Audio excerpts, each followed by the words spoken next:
오늘 신년 감사 예배로 또 전교인 헌신 예배로 드리는 저와 여러분 모두들 또 모든 가족들, 사업과 직장 위에 또 사랑하는 자녀들 위해 하나님 크신 은혜가 넘쳐나시기를 간절히 축원합니다.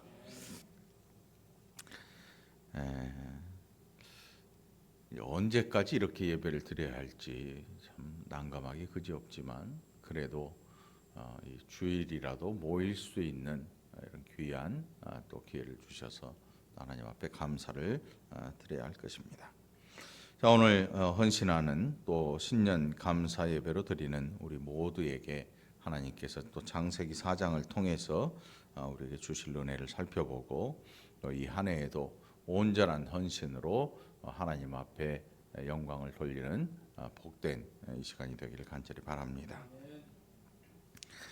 하나님께서 아담과 하와를 에덴 동산에서 내쫓으셨습니다.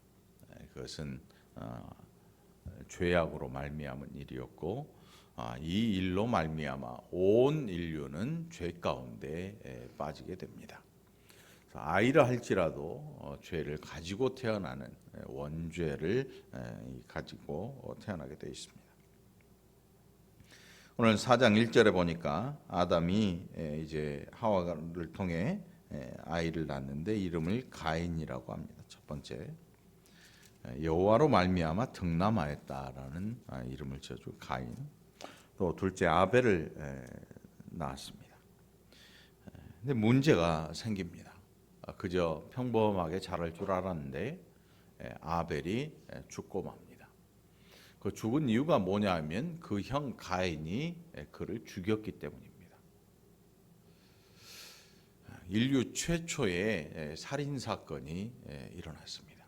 에덴 동산에서 나와서 아마 얼마 지나지 않아서 일어난 일이죠. 그 살인 사건의 원인이 뭐냐 하면 하나님께서 가인의 예배를 제물을 받지 않으셨다는 이유 때문에 가인이 아벨과 들에서 이야기하다가 그를 쳐 죽여버렸습니다. 돌로 쳐서 죽이고 그냥 놔둔 게 아니고 땅을 파서 묻어버렸습니다. 아무도 모를 거라고 생각을 한 것이죠.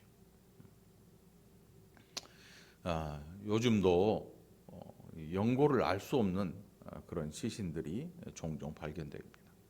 그런 분들을 무연고자 처리를 해가지고 화장을 해서 또 무연고 그 이름이 없으니까 알 수 없으니까 번호를 써서 그 흔적만 남습니다. 몇 번 시신 어디에서 발견되었고 죽은 원인이 무엇인지 기록만 남아 있고 시신은 이제 부패돼서 사라지는 것이죠. 당시에 인구가 뭐 요즘처럼 많았다면 익명적으로 누가 죽었는지 누가 지금 어떻게 살고 있는지 잘 모를 텐데 가인이 그의 아들 아담이 그의 아들 가인과 아벨 날마다 볼 텐데 그가 보이지 않습니다. 그리고 하나님께서 그를 찾아오십니다. 야 가인아, 아벨이 어디 있는 줄 아느냐?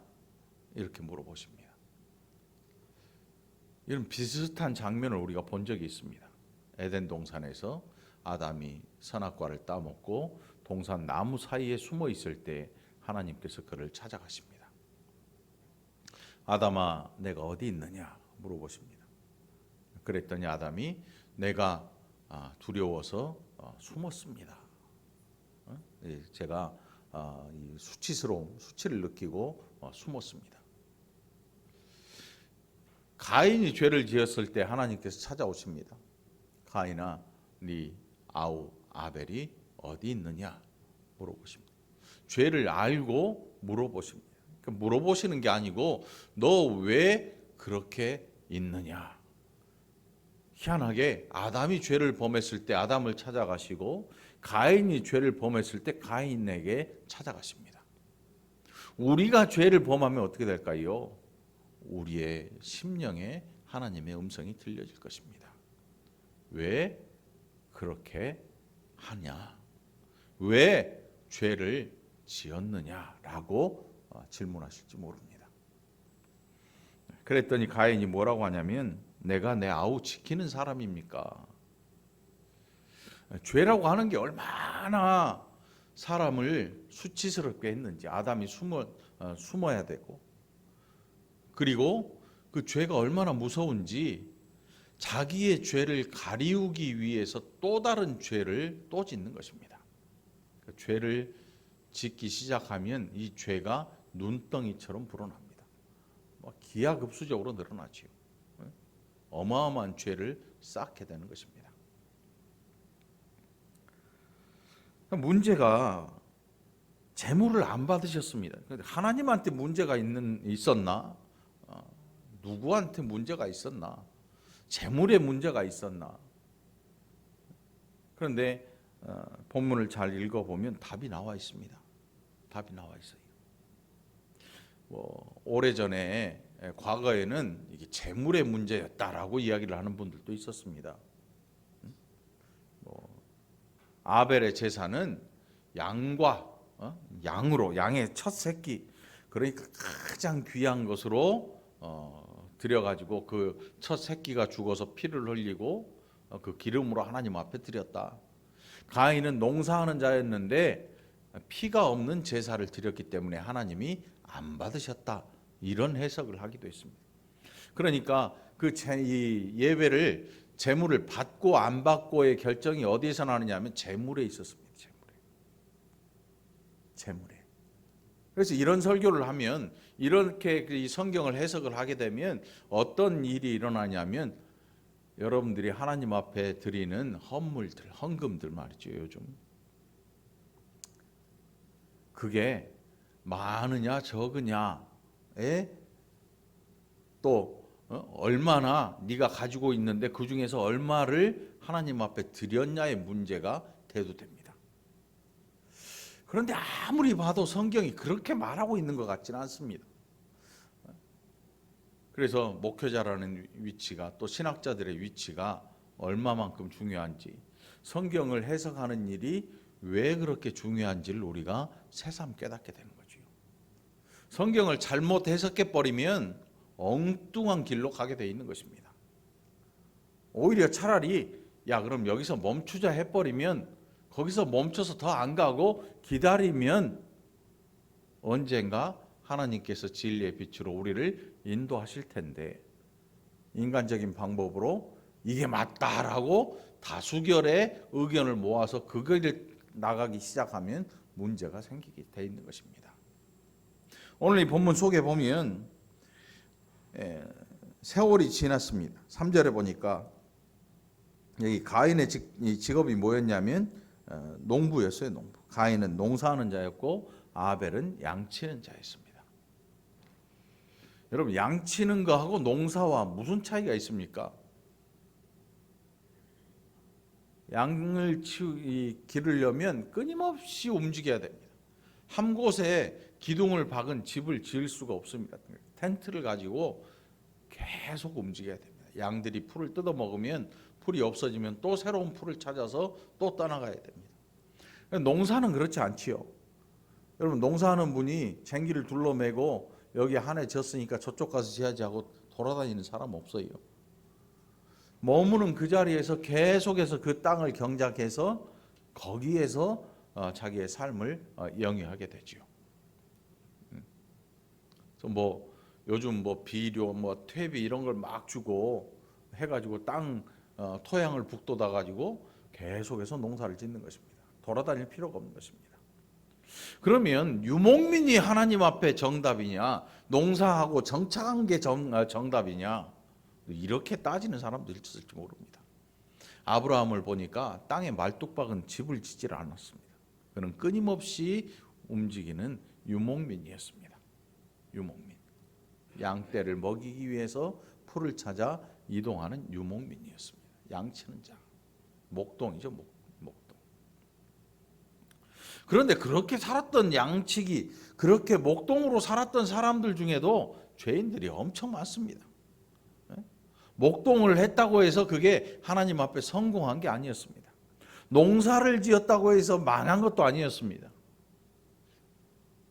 그리고 오늘 4절을 보면 이제 이 3절 뒤에 보면 가인은 땅의 소산으로 제물을 삼아 여호와께 드렸다. 여호와께 드렸다.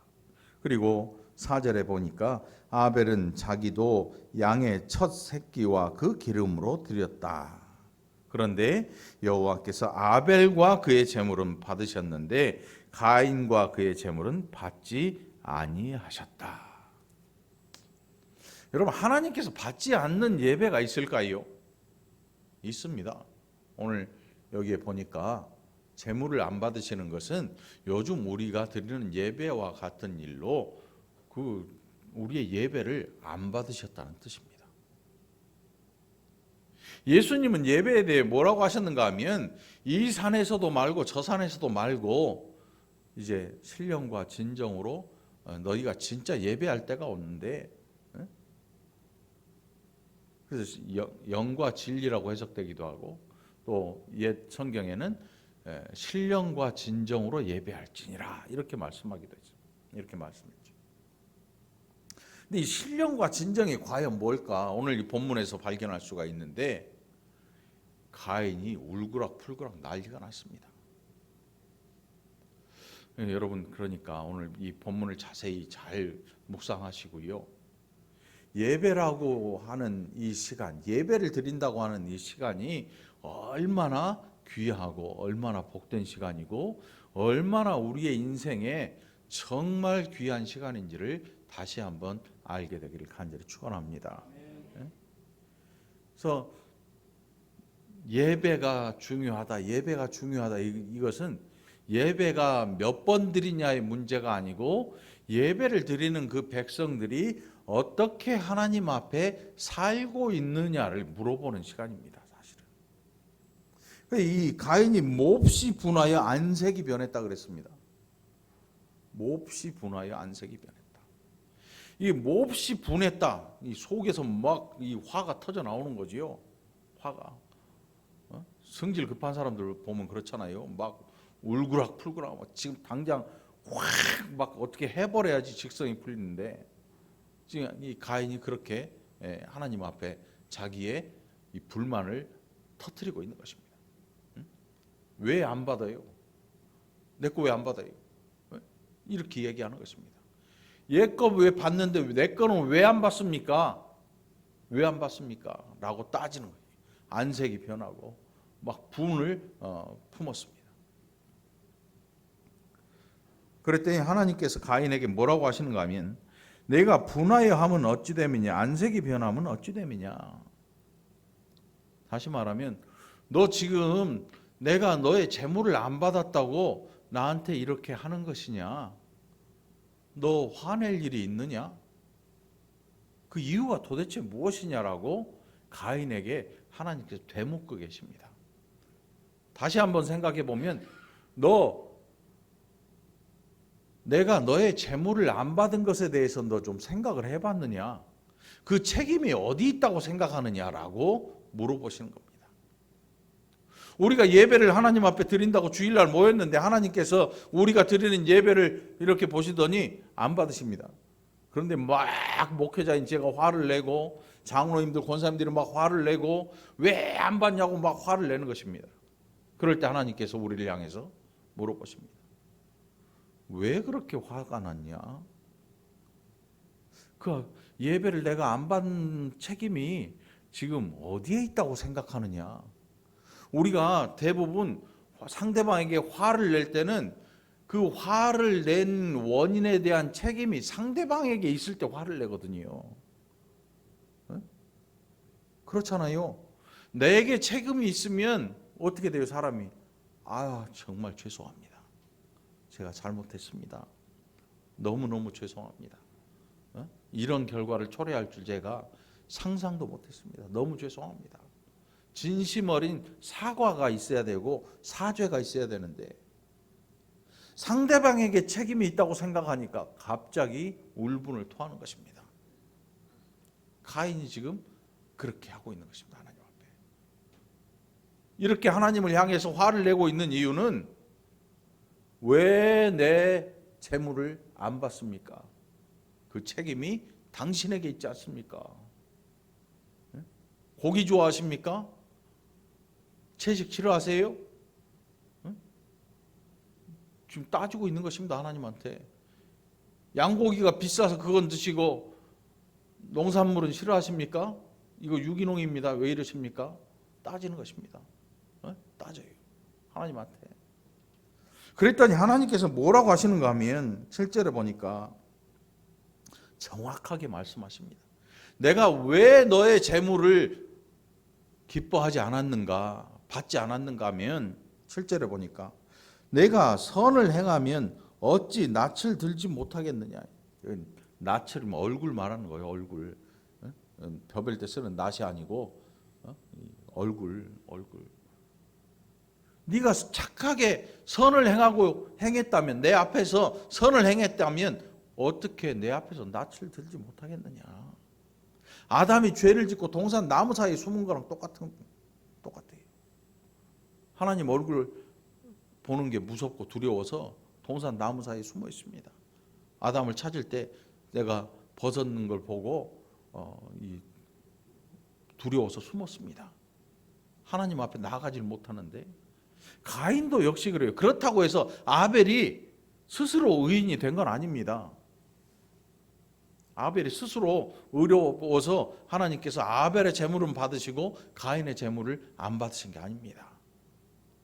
아벨과 가인의 삶의 원인이 있었던 것입니다. 그래서 가인에게 어찌 낯을 들지 못하게 했느냐. 선을 행하지 아니하면 죄가 문에 엎드려 있느니라. 죄가 너를 원하나 너는 죄를 다스릴지니라. 반대로 말하면 아벨은 죄를 다스리는 사람이었고 가인은 죄의 낙을 누리는 사람이었다. 죄 지을 거리만 보면 차라리 멀리하거나 뚝 떨어져서 도망치든 나와버리든지, 그런데 죄가 엎드려져 있는 걸 보고 손을 잡고 같이 동행한 사람이 누구냐? 가인이야. 가인. 그러니까 결국 아벨의 재물은 받으시고 가인의 재물은 받지 않으신 이유가 뭐냐면, 가인에게는 삶에서 하나님이 없었다. 선을 행하지 않았다. 여기서 선을 행했다고 하는 것은 하나님을 두려워하는 마음이 티끌만큼도 없고 내가 하고자 하는 모든 욕망을 채우기에 주저하지 않았다. 여러분, 사람이 출세를 위해 다니는 야망, 그런 드라마 같은 거 있잖아요. 또 실제로 세상 속에는 그런 사람들이 꽤 많습니다. 자기의 꿈을 이루기 위해서 다른 사람들 죽어나가고 집 밟고 올라서고 다른 나라들을 못 살게 하고 사람들을 수만 명 수백만 명 죽이고 하는 이 일에 대해서 눈 하나 깜짝하지 않는 사람들이 지구상에는 수두룩합니다. 여러분, 서슴없이 전쟁을 일으키고 서슴없이 다른 사람을 향해서 악한 일을 해대고, 그 모든 일의 목적이 어디 있느냐? 내가 하고 싶은 걸 이루기 위해서 다른 방해하는 모든 것들을 잘라버리고 죽이고 엎어버리는 것입니다. 무시무시한 거죠. 사람이라고 하는 게 무시무시합니다. 결국 하나님께서 가인에게 하시는 말씀은 너는 죄를 다스리는 사람이 되어라.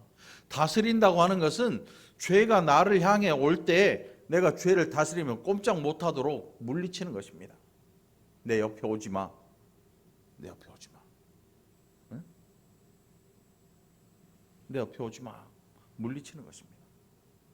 이렇게 해야 정상인데, 죄를 즐기는 사람은 죄를 다스릴 생각이 없는 것입니다. 죄에 대해 거부권을 행사할 그 마음이 없고, 그 죄를 통해서 내가 얻을 수 있는 즐거움이 뭐가 있을까라고 생각하고 그것을 따라가는 것입니다.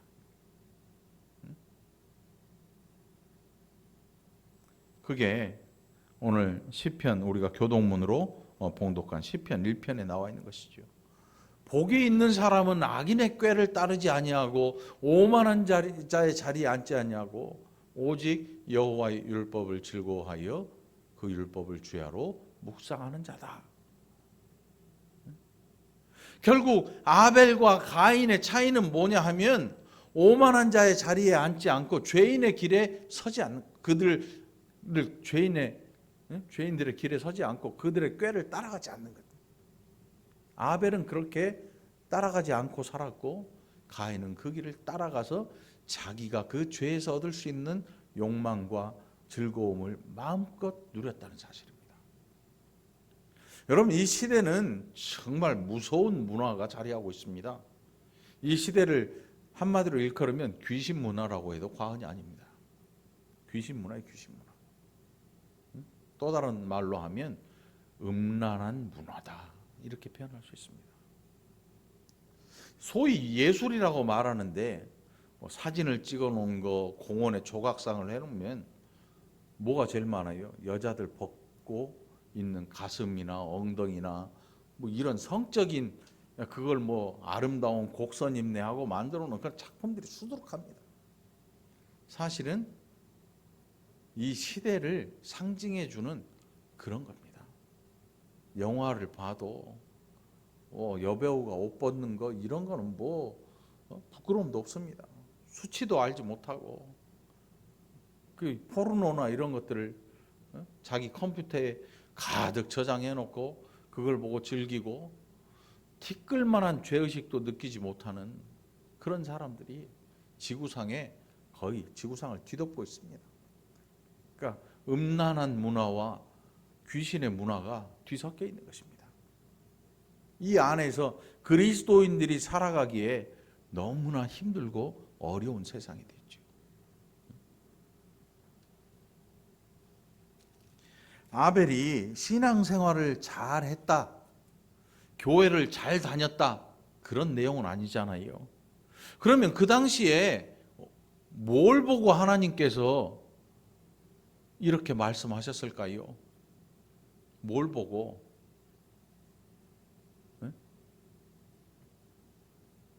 삶에서 보이는 것입니다. 삶에서. 아벨은 하나님께서 말씀하는 죄를 다스리는 삶을 살았습니다. 선의 반대는 뭐하냐면 악을, 다시 말하면 죄입니다. 죄, 악이죠. 함께 따라다니는, 죄와 악이 함께 붙어다니는 겁니다. 너는 죄를 다스릴지니라. 하나님께서 아벨을 보고 계십니다. 하나님께서 가인을 보고 계십니다.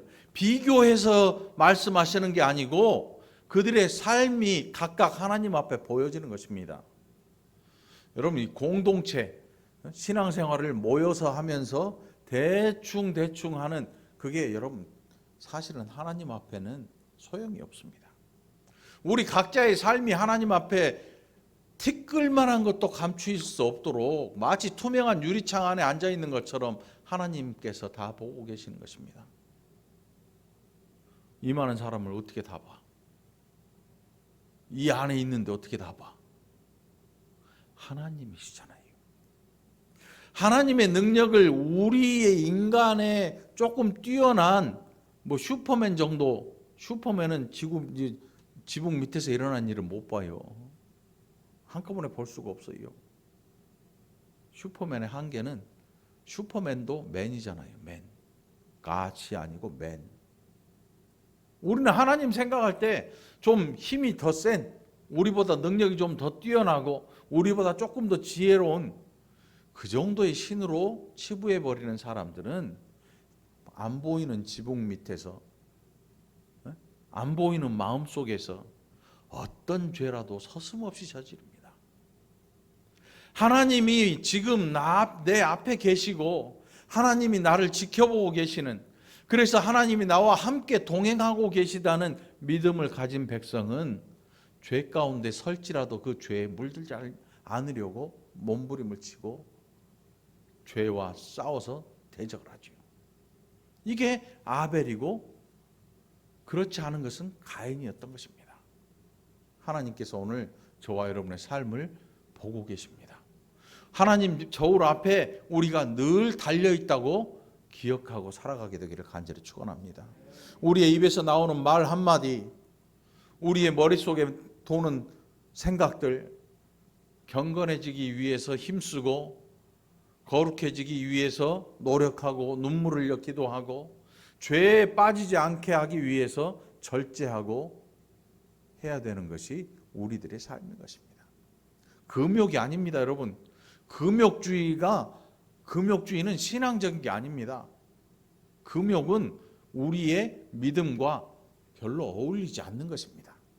안 먹어야 되고, 안 입어야 되고, 앉아야 되고, 먹는 것도 죄처럼 여기고, 웃는 것도 죄처럼 여기고, 그 금욕주의야. 그거는 믿음과 관련이 없습니다. 금욕주의자들, 신앙과 관련이 없는, 거기다가 기독교를 살짝 곁들여서 마치 저기 논현동 가면 논현 사거리 모퉁이에 애들이 좋아하는 서브웨이라는 샌드위치를 팔아요. 샌드위치라는 원어 발음으로 샌드위치. 못 듣겠지요? 뭔 소리인지. 저도 몰라요. 미국 사람들한테 샌드위치 주세요 그러면 모른대요. 저 언젠가 TV에서 보니까 그 영어 가르치는 사람이 그러더라고. 샌드위치. 따라해봐요. 서브웨이라는 요만한 빵, 바게트 빵 같은 사이 갈라가지고 그 직원한테 이거 주셔 하면 마치 금욕주의는요 의외에 기독교를 살짝 곁들여 놓은 것이 기독교가 아니에요. 금욕주의. 그러니까 금욕주의로 빠지면 안 돼요, 여러분. 금욕주의의 특징이 뭐냐면 우리가 드라마 보는 것도 죄라고 여겨요. 아무것도 하면 안 돼요. 숨 쉬는 것도 죄 같아서 하나님 앞에 죄송해서 몸둘 바를 모르래. 삶이 즐겁고 행복하면 죄라고 여겨요. 육신을 죽여야 신앙이 자라난다고 생각을 해요. 그래서 우리가 밥 먹는 숫자처럼 금식을 해요. 그래야 영이 반짝반짝 살아날 거라고 생각을 해요. 그 신앙이 아니죠.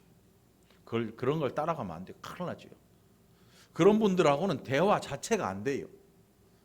제가 깔깔대고 잘 웃잖아요. 목사가 저를 볼 때 불경한 목사라고 그럴지 몰라요.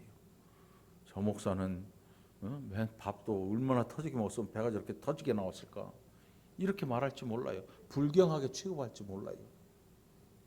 그러나 금욕주의는 결단코 신앙이 아니야. 그런 거를 따라가면 절대 안 돼. 그렇게 이야기하는 분들과 신앙적인 대화를 나누면 안 돼. 나눌 필요도 없고, 나눈다 그래서 득될 게 아무것도 없는 거야. 그냥 예 그러고 오는 게 나았잖아요. 따라 해보세요.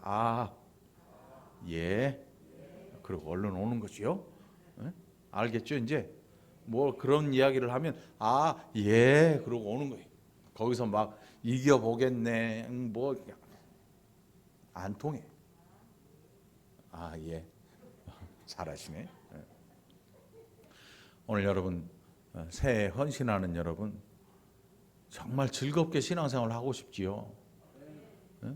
눈물을 흘려도 고통을 당해도 고난이 와도 놓치지 아니하는 믿음을 갖고 싶기를 원합니까? 갖고 싶습니까? 그렇다면 오늘 하나님의 음성 듣게 되기를 축원합니다. 너는 죄를 다스려라. 죄가 엎드려서 숨어 있다가 네 앞에 벌떡 튀어 올라올 때 깜짝 놀라 자빠지지 말고 담대하게 죄를 다스려라. 내가 너를 기뻐 받는다. 아벨은 가인의 돌에 맞아 죽어버리고 말았습니다. 그리고 끝난 줄 알았는데 아벨의 피가 땅에서 하나님을 향해 호소했다. 하나님께서 그렇게 말씀합니다. 죽음을 극적으로 그렇게 아벨의 죽음이 얼마나 정말로 이 엄청난 죽음이었는가. 죽어버리면 끝나는 게 아닙니다. 하나님께서 그 가운데서 하나님의 백성을 찾으십니다. 하나님의 백성 하나님 찾으십니다. 그러니까 걱정할 필요 없는 것입니다. 목사가 잘 모를 수도 있습니다. 목사님은 이렇게 날 몰라? 모를 수도 있어요. 하나님은 아십니다, 여러분. 하나님이 알고 계십니다. 염려하지 마십시오. 근심하지 마십시오. 하나님이 여러분을 너무나 잘 알고 계십니다. 우리가 억울하게 호소할 때 하나님이 들으십니다.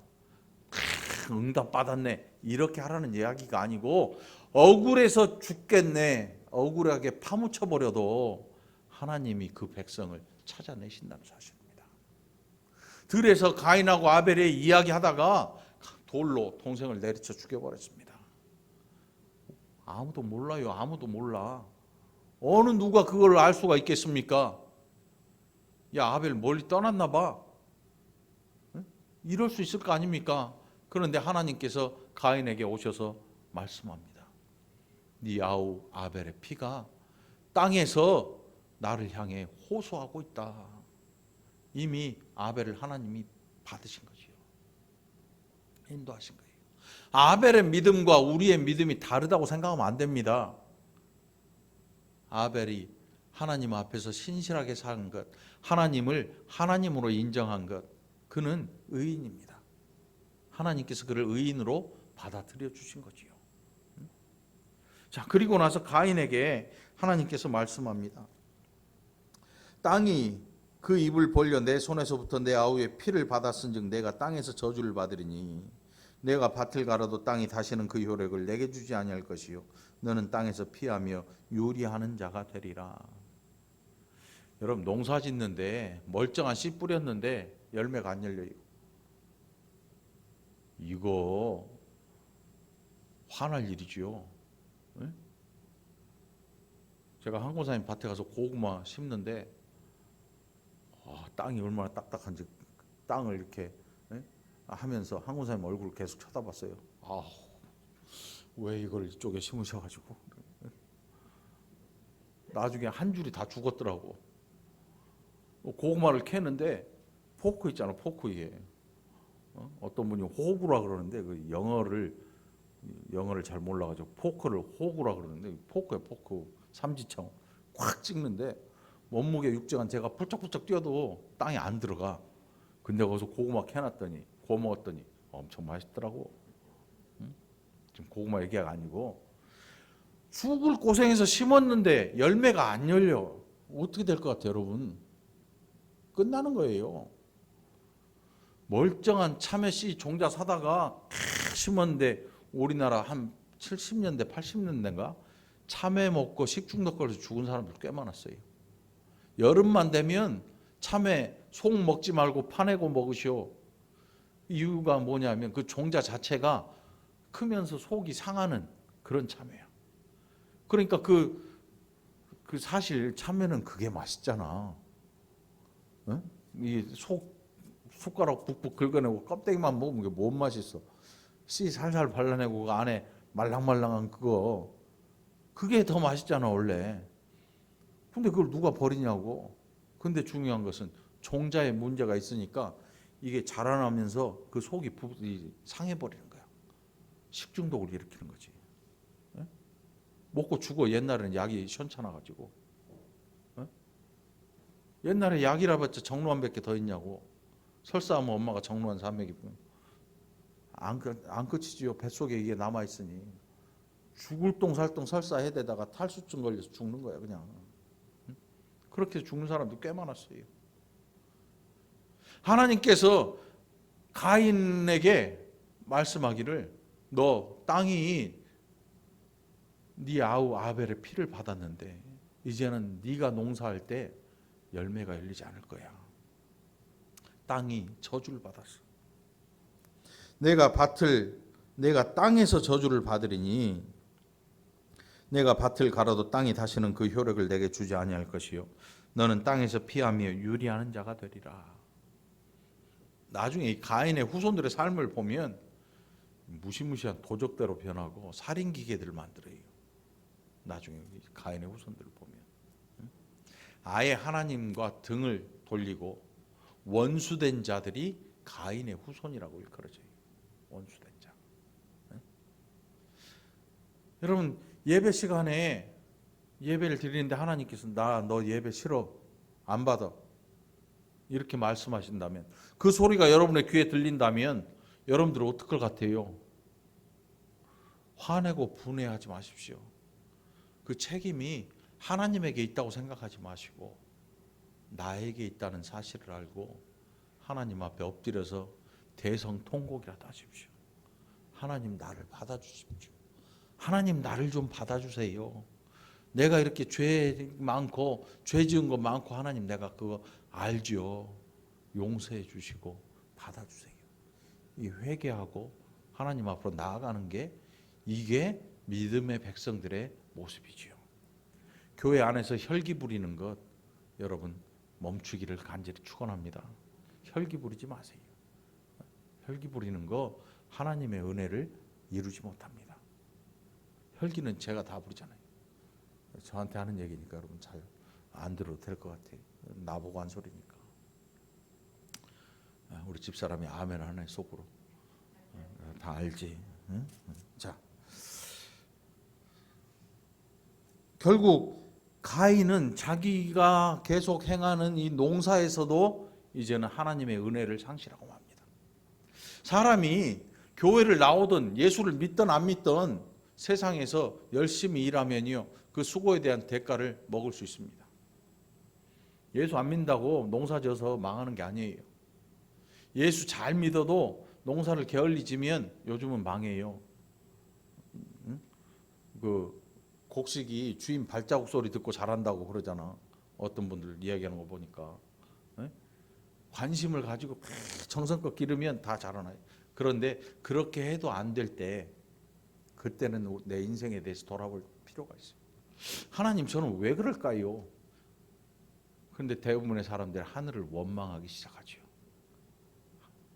예수 밖에 있는 사람들은 하늘을 원망하고 예수 안에서 알지 못하는 사람들은 하나님을 원망하기 시작합니다. 나는 왜 이렇게 살아야 되나요? 왜 나한테 이런 걸 주십니까? 왜 나를 이렇게 만들어 갑니까? 라고 원망하기 시작합니다. 그렇게 하지 말라는 거죠. 하나님의 진짜 백성들은 돌 맞아서 땅에 파묻혀 죽어도 그 피가 하나님의 그 피에서 하나님께서 그 백성의 음성을 듣고 계시는 것입니다. 억울해하지 말고 하나님을 원망하지 않게 되기를 축원합니다.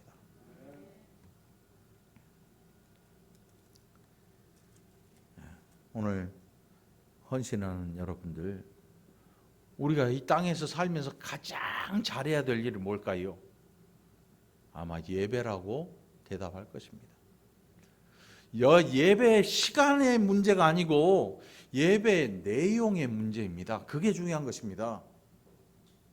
우리는 여태껏 예배의 시간과 예배 그 당시에 정성이 얼마나 들었느냐를 생각을 하고 살았어요. 좋은 양복, 집에서 제일 좋은 양복 입고, 부흥 강사님들 그러잖아요. 헌금 빳빳한 거 어디 허리 접힌 걸 갖고 나와. 허리 접힌 거 저 잘 써요. 줘. 허리가 접혔던 귀퉁이가 찢었던 그거 상관없어요. 뭐 어때요? 돈이 돌다가 내 손에 들어왔는데 그걸 또 빳빳하게 다리고 어디 교회를 쓰리바짝을 끌고 와. 신발이 없어서 쓰리바 신고 올 수도 있어. 양말 없어 못 신을 수도 있어. 필리핀 같은데 이런 데 가면 아예 옷이라고 하는 자체가 없어서 못 입는 사람들도 있어. 선교사님들이 그들을 찾아가. 만일 악의적으로 일부러 그런 옷을 입고 온다면 문제가 되겠지만 갖고 있는 것 중에 입을 만한 게 그거밖에 없으면 어쩔 수 없잖아. 의복의 문제도 아니고. 그럼 뭐가 문제예요 도대체? 예배가 어떻게 해야 내용이 좋을까요? 한동안 우리나라에 큰 유행했던 게 열린 예배예요. 열린 예배. 뭘 열어놨느냐 하니까 강대상을 활짝 열어버렸어요. 그래서 막 예배 드리다가 은혜 받으면 여기 올라와가지고 막 자기가 느낀 그 감정을 얘기하는 거예요. 신앙을 얘기하는 게 아니고 감정을 얘기하는 거예요. 막 눈물을 흘리면서 하나님 오늘 예배 드리는데 목사님 말씀 듣다가 보니까 뭐 이런 생각도 나고 저런 생각. 이걸 열린 예배라고 드리고 있네. 그 강단의 말씀이 사라져버리고 말이죠. 때로는 사람들을 몽둥이로 주워 패가면서 서로 아파가면서 이 엄한 아버지가 자식 회초리 때리듯이 매질을 하는 그런 말씀도 있는데 고소 달콤 짭짤 우리 감정에 눈물이 핑 돌아네. 정말로 이런 이야기를 하다 보니까 강단의 무게감이 사라져버리고 말았어요. 누구라도 올라올 수 있는 열린 강단이 돼버리고 말아요. 열린 예배라고 하니까 성가대도 없어요. 일부러 청바지 찢어진 거 이런 막 입고 와가지고 성가대 서가지고 찬양하면서 찬양도 이렇게 안 부르고 짝다리 짚고 이렇게 부르고 하더라고. 보니까 이게 발라든지 찬송인지 알 길도 없어요. 그렇게 열어버렸어요. 그렇게 하면 교회가 좋을 거라고 생각했어요. 그런데 교회가 결코 좋지 않아요. 하나님 말씀을 대할 때 때로는 몽둥이처럼 아픈 것도 있습니다. 때로는 설교할 때 사람을 쳐다보지 못할 때도 있어요. 저도 못 쳐다볼 때가 있어요. 이 말씀 보다 보면 이거 어떻게 전해야 되나 이런 생각 들 때도 있어요. 제가 그랬잖아요. 혈기 부리지 말라고. 근데 내가 부끄러워. 그럴 때도 있어요. 하나님 말씀이라는 게 그래요. 사람 대상 가려가면서 귀 속에 단소리만 찔찔찔찔 하다 보면요, 다 죽어요. 다 죽어. 하나님께서 가인 듣기 좋은 소리로 야 그렇게 하지 말고 조금만 더 그렇게 하지 말고 아벨 이왕 죽은 거니까 너라도 잘 살아야 되지 않겠어? 이렇게 하시지 않아요. 엄중하게 말씀하세요. 너는 죄를 다스려라. 그래서 다스리지 않았기 때문에 죄와 함께 즐겼기 때문에 나는 죄와 함께 거하지 않는 여호와다. 그래서 내가 너의 재물을 받지 않는다. 나는 너의 예배가 기쁘지 않다. 나중에 이스라엘에 솔로몬이 세운 성전 얼마나 화려합니까? 하기야 뭐 화려해봤자 요즘에 비하겠어요? 그런데 솔로몬이 가진 모든 보물로도 하나님을 기쁘시게 할 수 없습니다. 그 성전도 문 닫아버리고 다 찢어서 이방인들 줘버렸어요. 다 뜯어가고 다 뺏기고 지금은 흔적조차 없고 어디 있는지 알 수도 없어요. 금방패, 은방패 다 있었는데 그 방패 나라도 하나 주고 가지. 그건 다 어디로 가버리고 알지도 못해요. 예배 시간이 중요한 게 아니고 예배를 몇 번 드리냐가 중요한 게 아니고 예배에서 어떤 백성이 어떤 마음을 가지고 하나님 앞에서 살고 그리고 그 백성이 하나님 앞에 예배하느냐 이 문제가 이제 나오기 시작하는 것입니다. 우리의 문제가 뭐냐면 예배 시간 자체에 집중하는 것입니다. 그러나 예배라고 하는 건 1시간 드릴 수도 있고 2시간 드릴 수도 있고요. 때로는 밥을 못 먹을 정도로 오래 드릴 수도 있어요. 왜요? 말씀이라고 하는 게 나누다 보면 눈물 콧물 다 쏟아질 수도 있고요. 우리 얼굴이 화끈거릴 수도 있고요. 그럴 수도 있습니다.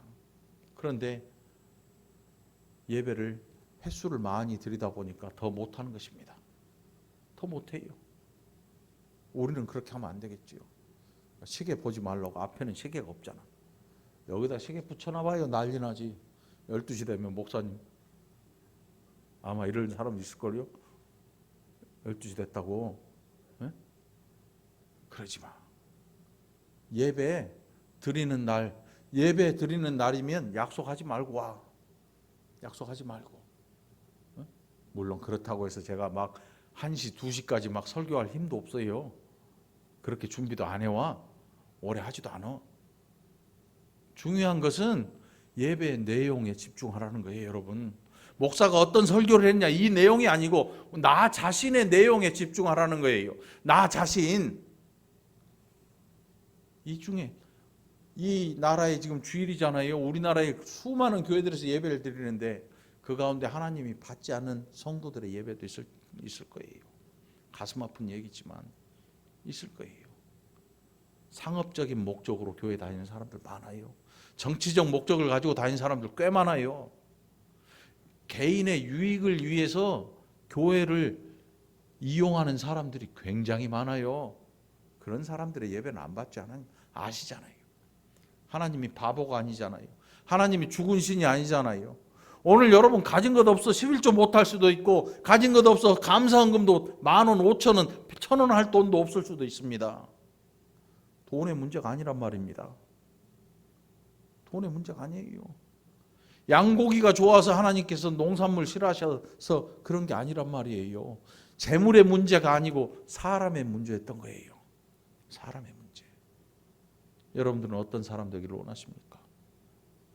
여러분들이 드리는 예배 그 재물이 좋아서 하나님이 여러분을 받으시는 게 아니고 여러분이 하나님을 대하는 그 삶의 내용을 보시고 하나님이 저와 여러분을 기뻐 받아주신다는 사실입니다. 여러분 이 마음 가지고 이 한 해 헌신하시고 이 한 해 시작에 감사하는 저와 여러분이 되기를 그리스도 예수의 이름으로 간절히 축원합니다. 기도합시다. 하나님 아버지 감사합니다. 때로는 우리 자신이 너무나 아파서 도망가고 너무나 부끄러워서 숨고 싶을 때도 그 하나님의 말씀이 우리를 자라나게 하고 또 우리를 치료하는 줄 믿습니다. 이제 이 한 해의 시작에 하나님 앞에 헌신코자 머리 숙인 사랑하는 백성들, 또한 이 한 해의 시작에 감사함으로 시작하고자 하는 사랑하는 권속들 하나님 기억하여 주시고 한 심령 하나님 앞에 예배할 때에 준비된 예배로 또 준비된 사람으로 하나님 앞에 드려지고 하나님이 기뻐 받으시는 복된 백성들이 다 되게 하여 주시옵소서. 위선자가 되지 않게 하시고 하나님 앞에 있는 그대로 우리의 삶을 다 보여드리고 감출 수 없는 하나님 앞이라는 사실을 늘 기억하게 하시고 이 세상에서의 삶이 더 경건해지고 더 하나님 기뻐하시는 그 삶으로 가까이 나아가도록 우리의 삶의 노력과 인내와 또 끈기를 더하여 주시옵소서. 그래서 우리가 모일 때에 진짜 기쁨이 있게 하시고 우리의 예배에 눈물도 있고 기쁨도 있고 웃음도 있게 하시고 하나님 앞에 드리는 이 예배가 얼마나 귀한지도 깨달아 알게 인도하여 주시옵소서. 감사드리옵고 예수님 이름으로 축복하며 기도합나이다. 아멘.